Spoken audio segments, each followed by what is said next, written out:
This is the Talkin Bout the Hoosiers podcast, presented by thehoosier.com.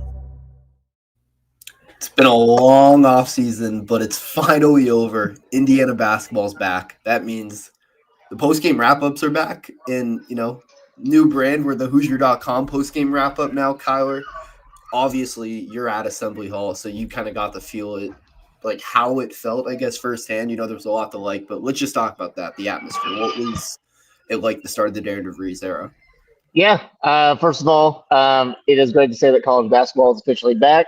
Like you said, new branding, but Drew and I are still here, so you still get to hear us talk about some Hoosiers. But I think at the very beginning, when they started letting fans in and stuff, and even all off season, really, you can go back. I think there's just a lot of iffiness, with how this Indiana program is going to move forward. Obviously, people were excited about Darian DeVries.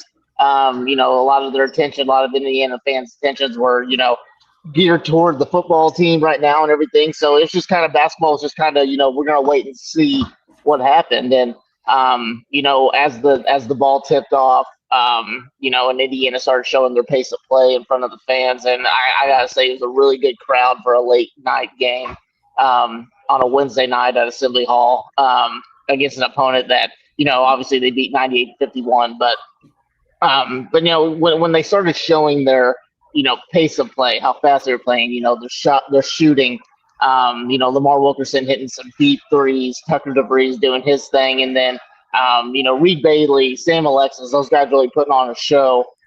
Tate Conaway doing really, really good things with the ball in his hands. I think Indiana fans got really, really excited. And there was a ton of dunks that they put on, a ton of highlight plays that they did today. Josiah Miles, literally probably had the best dunk of the season already. But it was a great atmosphere, as the game was going on. And, slowly but surely, fans are going to start to buy into, what DeVries is, putting on the floor, what the project is on the floor. And it's just an exciting brand of basketball that these guys and Indiana fans can all get behind. Yeah, I mean, obviously it's Alabama A&M. It's, we're going to get a much better idea of what this team is on Sunday when they play Marquette. But the one word I would use, I guess, to describe tonight, fun. I can't remember the last time I, enjoyed watching an Indiana basketball team as much as I did tonight. Honestly, Tom Crean was probably the coach the last time I enjoyed watching an Indiana team this much. They play, they want to push the floor, they shoot the ball, they're aggressive, and the ball moves. I want to get the exact numbers so I'm not misquoting, but 36 made baskets, 23 assists. The ball was moving. People are going to talk about the lack of size. Indiana dominated on the glass today, which obviously is Alabama A&M, and you expect that. But we've seen in the past, against these smaller schools, despite size advantages, you don't always dominate on the glass. It's going to be an effort type of thing today. Yeah, remember how many times I would always say, Indiana would barely win a rebounding battle, and they'd had Khalil Ware and Trace Jackson Davis and Malik Renew and all those guys. It'd be against an opponent like Alabama A&M. I would always say Indiana should never lose a rebounding battle or anything like that. They should never be in these types of games. And Indiana basketball today did everything great. I got to give major props to the front court, first of all, just to kind of zone in on those guys. Reed Bailey, Sam Alexis had a phenomenal day. Obviously, the depth's still going to be an issue, as they get deeper into the season. Obviously, when they play really, really good front courts, you'll kind of see a little bit more. But I thought this was kind of a what's the word I'm looking for? I guess kind of a game that Reed Bailey specifically really needed to have. There was a little bit of question marks with him, even with the Marion game and the Baylor game. Sam Alexis has outplayed him for the most part in the 5 exhibition games that Indiana did in the offseason. But Sam Alexis still probably outplayed Reed Bailey just a little bit, today. But, together those guys really, really put on a really good show. Alabama A&M had a really tough time dealing with the dynamicness of what Reed Bailey can be and, the way that he was kind of, cutting to the basket, being agile around the rim. Then Sam Alexis just, it was a dunk fest for him, taking advantage of him being the bigger sized guy a lot of times against Alabama A&M. And, those guys really showed what the potential is with this front court. It would be nice to get a guy like Josh Harris back. I know it's still going to be a while and everything, but I think you could say, as long as these guys stay healthy and stuff, Indiana's front court is serviceable. for what they want to do on the floor. Yeah, and I mean Reed Bailey, the passing, that's a part of his game that kind of goes under the radar. You saw it from Indiana tonight. There's a couple of plays. I think he had 2 assists total, but it was him outside on the perimeter, high post with the basketball, and through the floor.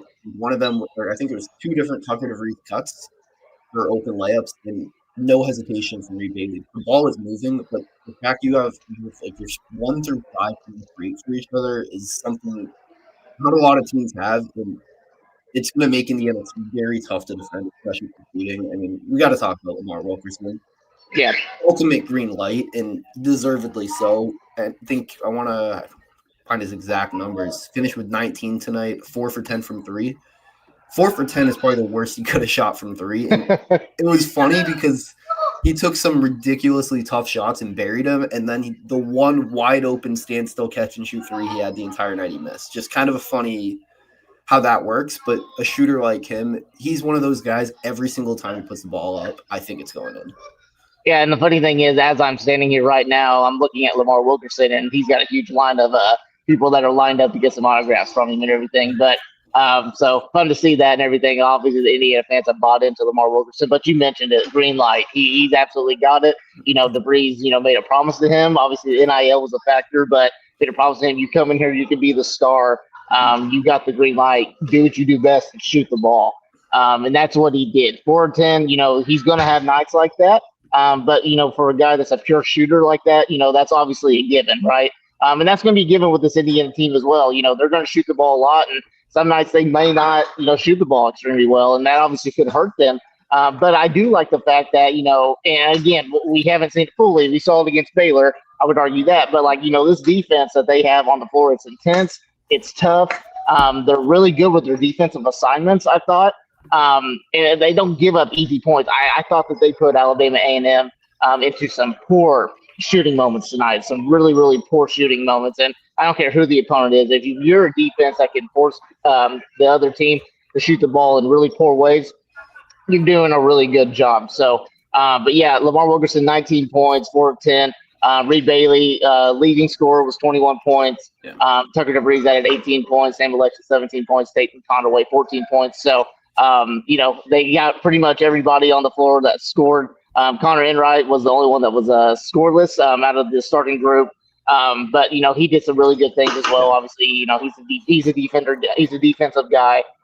He moves the ball. He had some really good assists. I thought he did a good job of finding the shooters at times. He had a really good one early on in the game where he found Lamar Wilkerson for a nice 3. So we touched on a little bit the ball movement. It's fun to see ball movement again in Assembly Hall, and we have not seen that in a long time. The last 4 years it's been a lot of here's the ball, do your thing or whatever. But no, they really work the ball, and that's what Coach DeVries wants to do. He wants to work the ball. He wants to really get a good shot, but he also wants to play out in the broken floor, and that's what they did tonight too. So I think he said earlier this week that if they can't score within that 10-second range, in transition on a broken floor, that's when they go into their offense.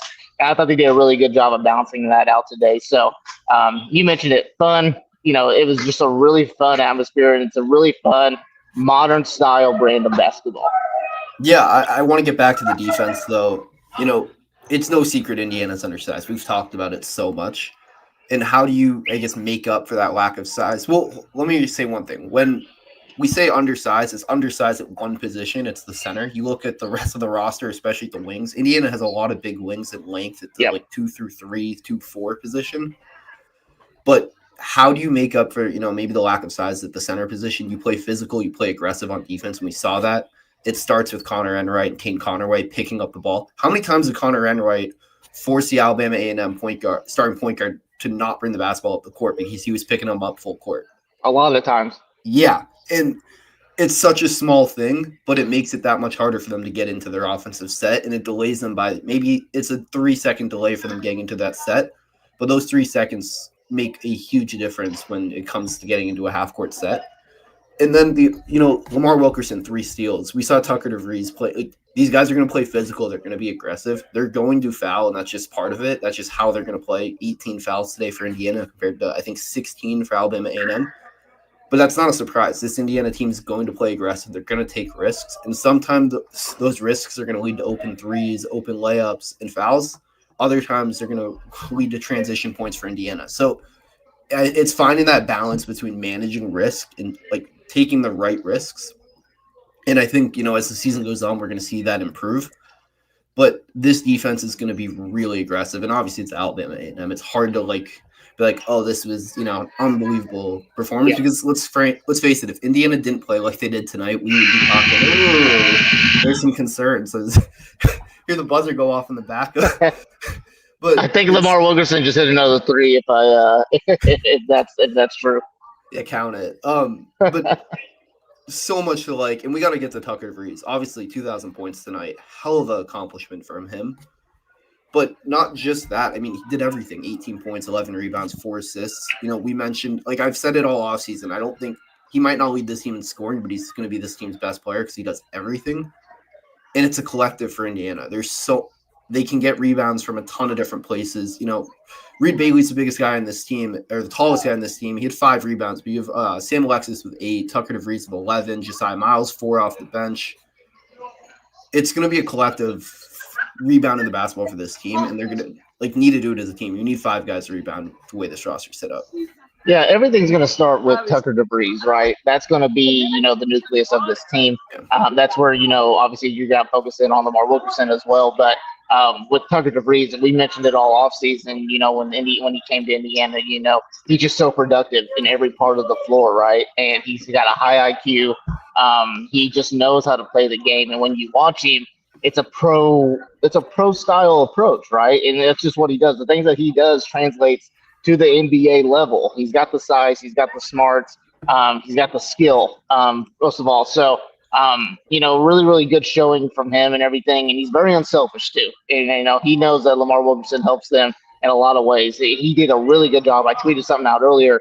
The first 7 points for Sam Alexis, they were all assists from Tucker DeVries. So he does a really good job of finding the team. He's just another guy that can handle the ball, can handle pressure. And he's obviously, he's been under his dad for a long time, him and Connor Enright. They know what Coach DeVries wants. They know what kind of style he wants to play and everything. So he just does a really, really good job of just playing his role, being the guy that needs to be the kind of the steady force there. So just really, really good, impressive showing from him. I think the pairing of Lamar Wilkerson, Tucker DeVries, and then Tate Conaway, that 3-headed monster, I think they all play really, really well off of each other. I think it's going to be really fun watching those 3 kind of play off one another throughout the rest of the season. Yeah, I mean, Tucker DeVries, Coach's son, he, is exactly what you expect when you hear Coach's son. And I mean that in as a compliment in the best way. High IQ, makes the right play, unselfish, does all the little things, but also is capable of, carrying the scoring load and leading this team. He's going to lead this team in scoring a lot of nights. I don't know if it's going to be as much as Lamar Wilkerson, but he's capable of that. But he's also capable of, being the leader in assists or rebounding like he was tonight. But we have to talk about something that I don't know how we've gone 13 minutes without talking this, Tyler. 16 for 16 from the free throw line. What is the sorcery, right? What has happened? Indiana 16. I don't care who the opponent is. It doesn't matter if it's you and I out there, Alabama A&M, Duke out there. 16 of 16 from the free throw line. That's obviously really good. And that's something that we never saw, the past however long. It's a good feeling knowing that if this team gets to the line, it gives them a chance to win. So 16 for 16 on the free throw line. They're not going to shoot 100% every night, but this is obviously a really good accomplishment, and it's very, very hopeful for the rest of the season. Yeah, I mean, it's a little thing, but it makes such a difference. I'm going back right now to look. I believe during Mike Woodson's entire tenure, Indiana did that twice. Was it 16 free throws? No. Do we know what the number is? 13, I believe, was the highest. Well, that tells you all you need to know. Yeah, it was 13 for 13, I want to say 2 years ago against Nebraska, and then in his first year, 10 for 10 against Purdue. That's a long time. Yeah. It makes sense, the shooting Darian DeVries has brought into this roster. But again, it's Alabama A&M. Obviously, there's so much to like tonight. But again, it's Alabama A&M, and Indiana plays Marquette on Sunday in Chicago. That is going to be, a real, a true litmus test of, hey, is this team just beating up on a low major team, or now against the team that's trying to compete in the Big East, like, is Indiana legit and able to knock off some of these teams? Because Marquette, like, you look at the rest of the non-conference schedule, Kentucky, Louisville, those are going to be really tough games. Kansas State's a game. Indiana, I don't want to say should win because we don't really know how they are, but it's a very winnable game. If you take Marquette and you show, hey, Indiana, this play style works, you can beat a good team like this, you go into the Louisville and Kentucky games with a lot more confidence. Yeah. I think Indiana has a really good opportunity on Sunday to get a win over Marquette. Then you talk about the non-conference. If Indiana wants to go in to the Big Ten with some momentum, things like that, beating a team like Marquette would be really nice. So we'll just see about it. They beat Baylor in a exhibition game. So we will see. Yeah. All right. Clearly some crazy stuff going on in yours, but I'm gonna wrap this up. Oh, I muted you, Kyler. Sorry. What do you say? I was like, that was our point guard taking Connor away. Oh, nice. Love the energy. But yeah, for all things IU athletics, guys, make sure you're following the Hoosier on 3 on Twitter. If you haven't done so already, subscribe to thehoosier.com. We got covered exclusive interviews, press conferences, all that stuff's going to be on the website. We're going to have Darian DeVries' press conference. I don't know which players are speaking right now, but their videos are also going to be on this YouTube channel. And then, guys, go subscribe to the Hoosier. I think right now it's $1 for this week only, with crossover season officially here. So, guys, make sure you take advantage of that. We're going to have you covered for Indiana versus Penn State on Saturday, Indiana versus Marquette on Sunday, plus all the recruiting stuff, including, Indiana's in the running for some big-time flips from Penn State. So make sure you're checking out the boards if you are our members. Thanks, guys, for tuning in to the Hoosier.com postgame wrap-up. We'll be back.